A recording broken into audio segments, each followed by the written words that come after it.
Hello everybody, welcome to another video. Today it is the 22nd of June. Today we will be discussing the situation around Orikhiv due to the reports and rumors that are coming out about the latest Ukrainian attacks over there. And we'll also be discussing some Ukrainian attacks on the rear on Russian supply hubs that are located in Zaporozhye Oblast and in Kherson Oblast coming in from Crimea. Let's begin with the situation to the south of Orikhiv. If you recall, in one of my earlier videos, I think it was 2 videos ago, I talked about how the Russians were able to retake a nature reserve and some fields to the north of Robotyne in an area called Balka Uspenivka. And so what is interesting is that since then we've actually been receiving reports to the contrary, that the Ukrainians are actually on the attack to the south of Orikhiv. Orikhiv is over here. And then directly to the south, we have these roads that cross through Novodanilivka, and then from there lead to Robotyne. And so now there's reports that are acknowledged by both Russian and Ukrainian sources. Ukrainian sources are reporting breakthroughs at some trench lines around Robotyne.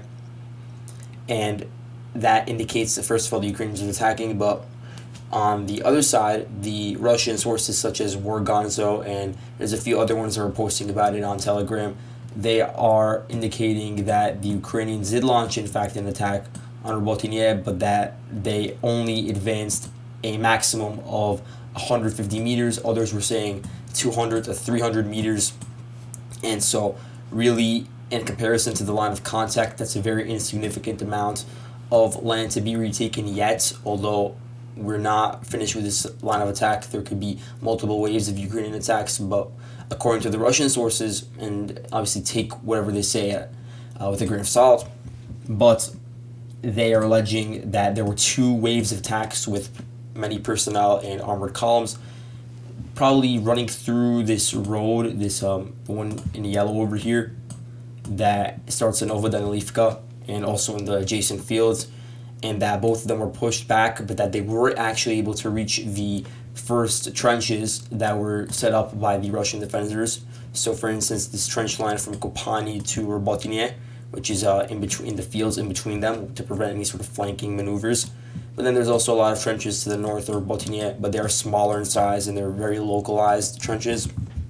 But it appears as if the Ukrainians were able to reach those trenches and in certain instances actually break through some of the Russian firing positions in those areas, and actually challenge for the town of Robotyne itself. Now, the status of the town of Robotyne right now is unknown. We don't know if the Ukrainians do have a solid presence over there. We do know that they are actively attacking in that direction. We also know that yesterday, as I was saying in my previous video, that Prigozhin, he had the leaked audio where he said that the Ukrainians had control over the northern part of Robotyne. And we're only receiving the news of the attack on Robotyne today, but who knows, maybe the actual operation started earlier and it's only come out to the public in the past few hours, because the news broke at something like 8 p.m. Ukrainian / Russian time.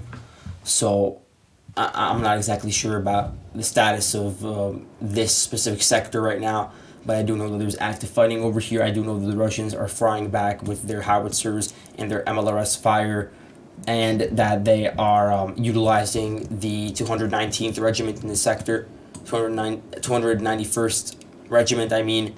This is a regiment that is a part of the 19th Motor Rifle Division and has been fighting around Pyatikhatki, but apparently they also have a presence further to the east around Robotyne, and so they're actively defending in that area.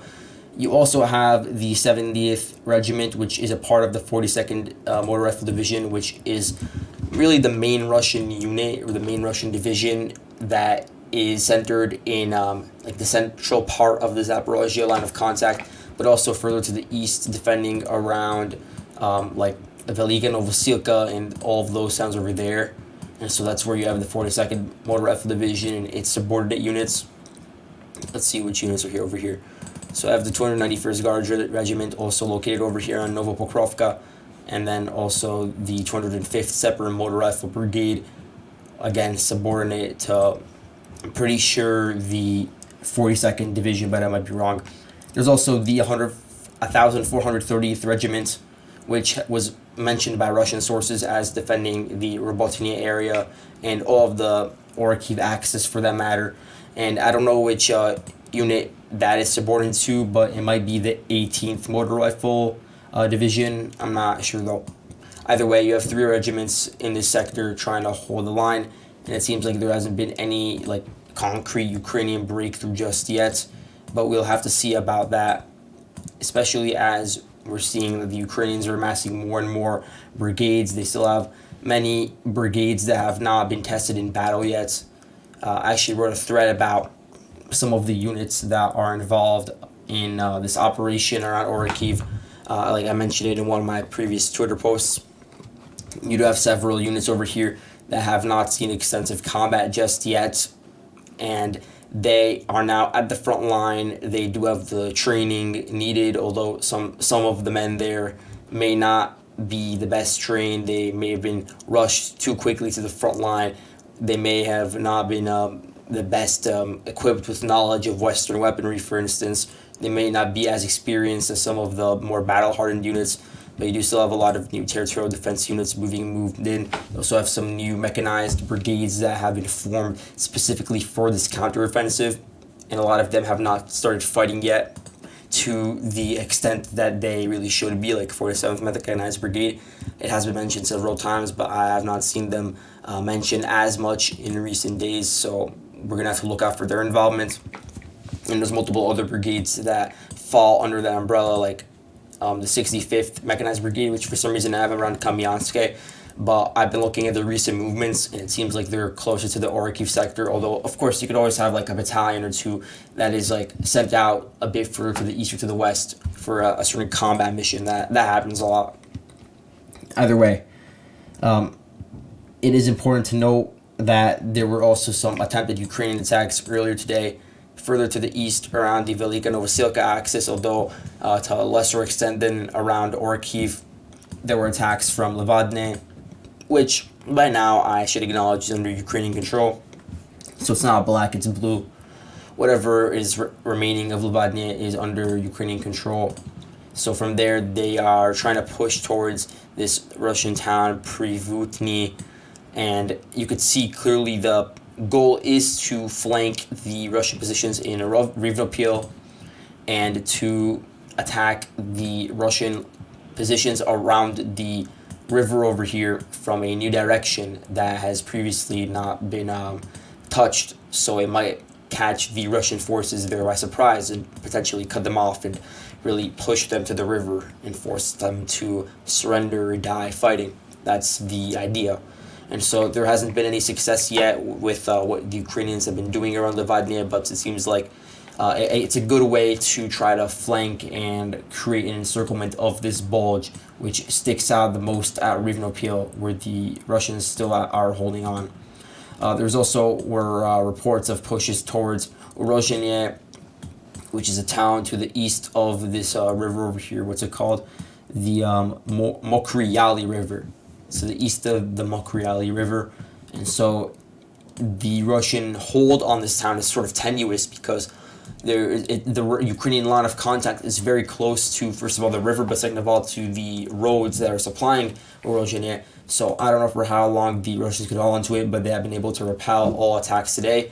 Also, attacks on Makirivka have been repelled, so it's still contested, that town. So that's it for the Zaporozhye front.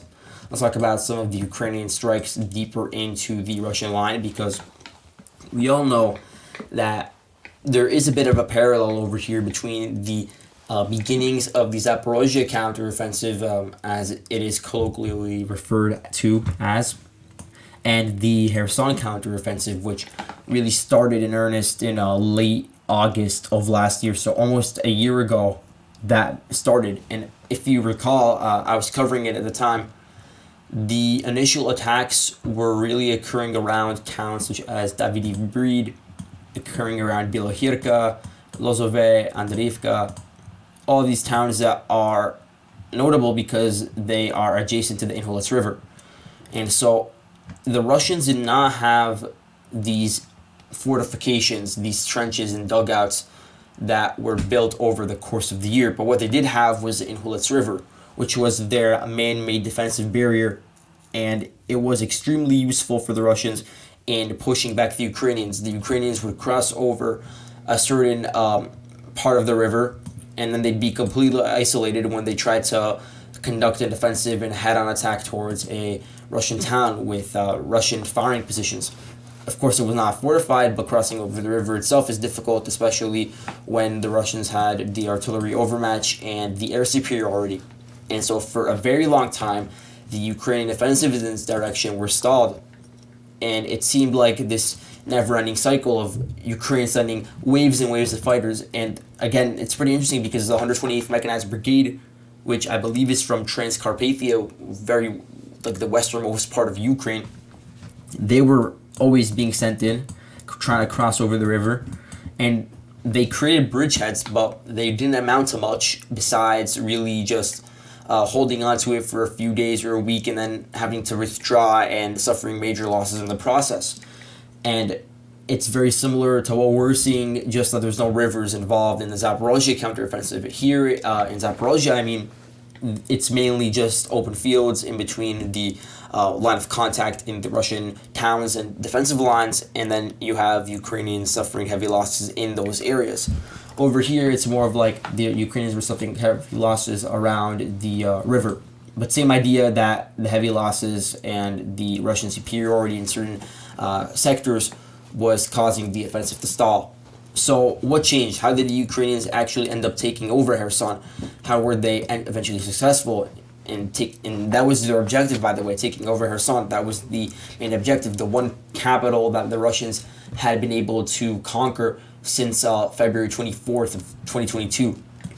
Well, the reason why is because there were only a few ways to supply the Russian garrison, the 20,000, 30,000 man garrison on the northern part of the Dnieper River, just to the north of it.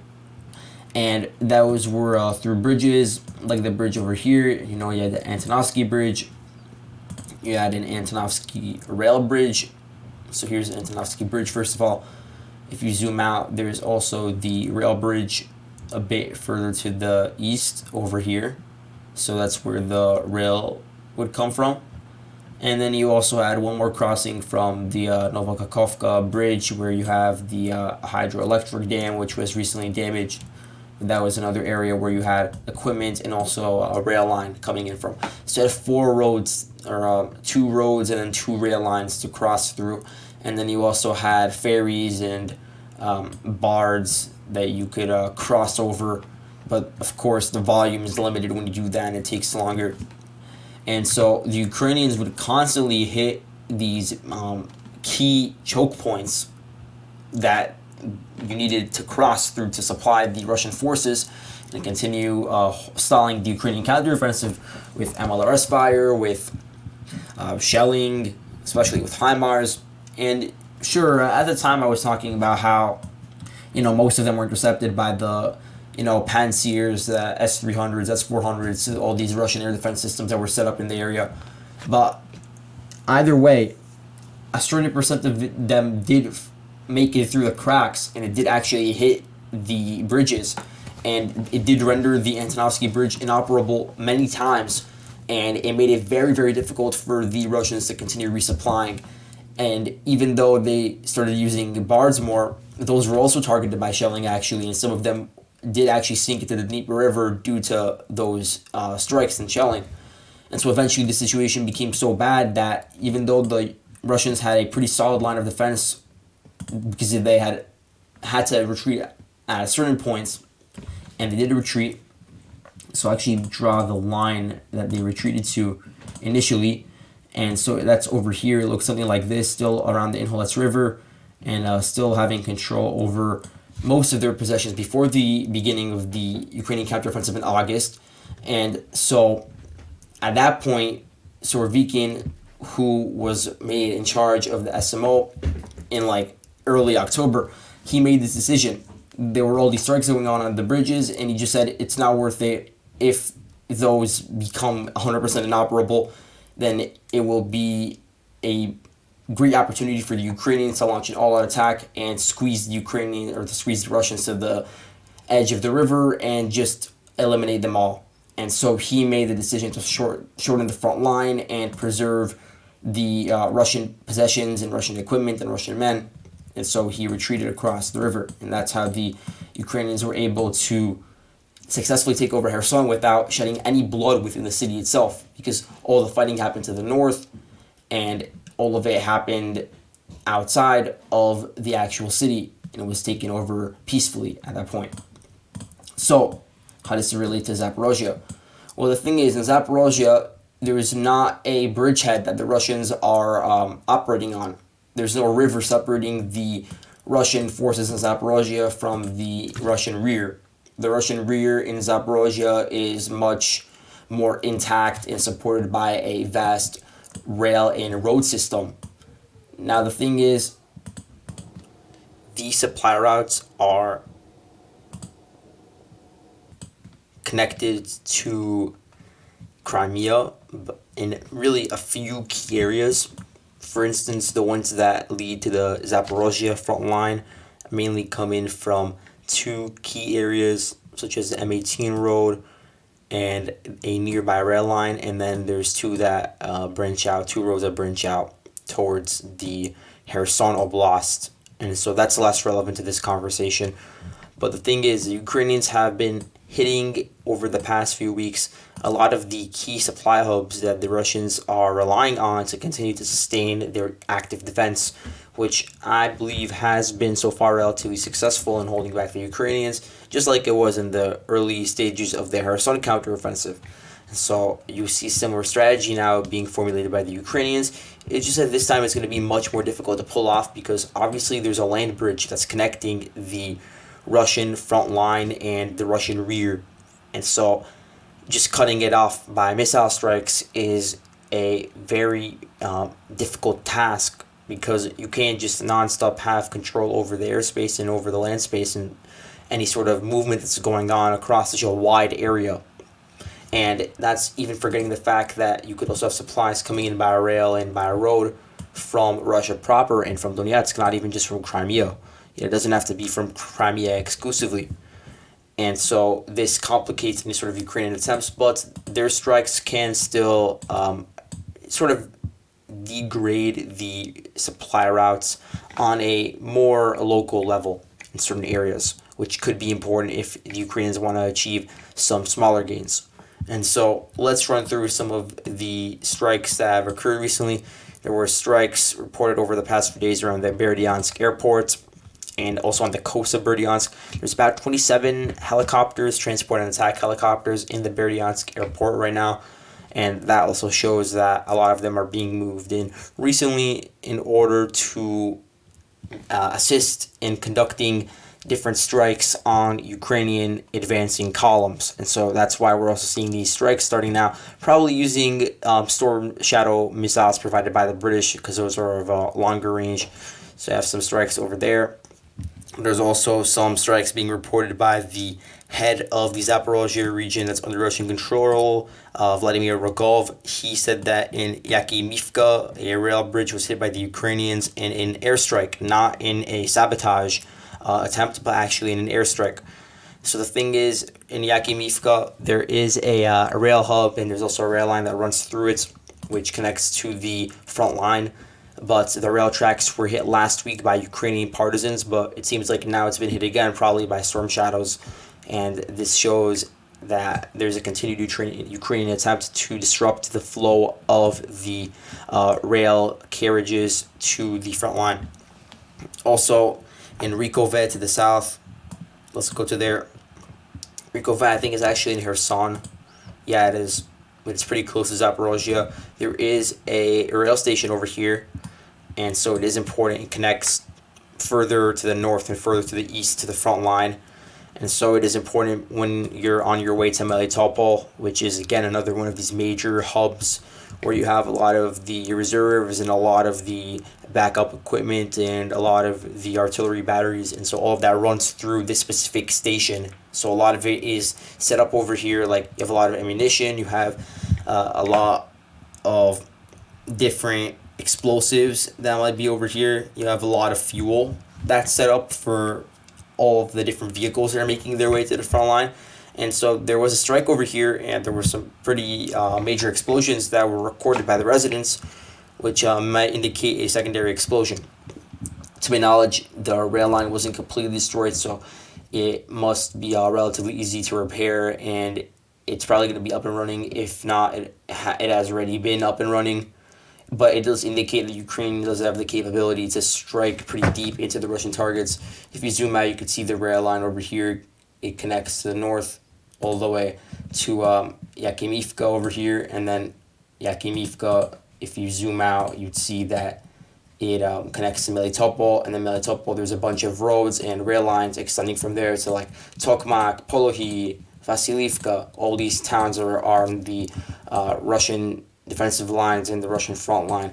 Also, Crimea, the most notable strike occurred on a bridge near Chonhar. So over here you have the main road, which the Russian civilians and the Russian military used to cross over into Kherson from Crimea. There's also this old, disused bridge that nobody really utilizes anymore, but the Storm Shadow missile, I think it was a Storm Shadow missile, although that wasn't 100% confirmed. It hit the bridge itself. It was only one missile, so there was only one crater directly within the bridge, and it caused a massive hole over there.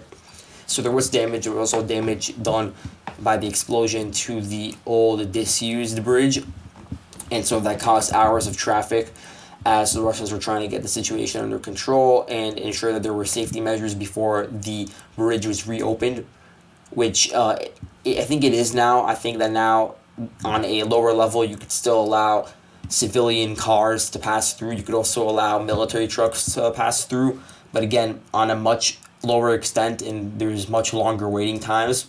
And so this will disrupt the volume of reserves and reinforcements and resupply that comes into the Russian lines. And of course, you have to balance that with the fact that there are Russian civilians that want to come in and out of this crossing. I don't know what's going on with the disused bridge. Maybe they could use that to sort of divert some of the volume away. But then there's questions about how stable that bridge is as well. If this bridge is an issue, then there's other ways to cross over from Crimea to Kherson into the front line, and those take really double the time to reach the Zaporozhye line of contact. You have to go through the bridges around Chaplinka and then take a right turn over here on this road that's in yellow, and then just follow the arrow that I'm drawing until you reach Melitopol, and then from there you could go to wherever you want. But you see that takes a very long time. I think there's also a smaller road that branches out from Chaplinka. Let's zoom in and see if that's true. Yeah, there is a smaller road that is it branches out from Chaplinka. Chaplinka again is a supply hub, and it's a road junction from all four sides actually in Kherson. And then you can take a right turn over here and then just go from there on this minor road all the way to Melitopol, as I'm showing right now. And so there are different routes to reach the front line. It's just that it would take much longer, double the time. And so all of that contributes to the disruption of Russian continuity of reshipments. And so this is indicative of what's to come, further Ukrainian strikes. Maybe there'd be some more Western support in order to really ensure this offensive achieves some success, because it seems like one of the best ways that Ukraine can achieve some success in the longer term is by degrading the Russian supply lines. And so we'll see how that carries on in the future. So that's all for today. Thank you guys for watching. I'll see you guys later. Goodbye.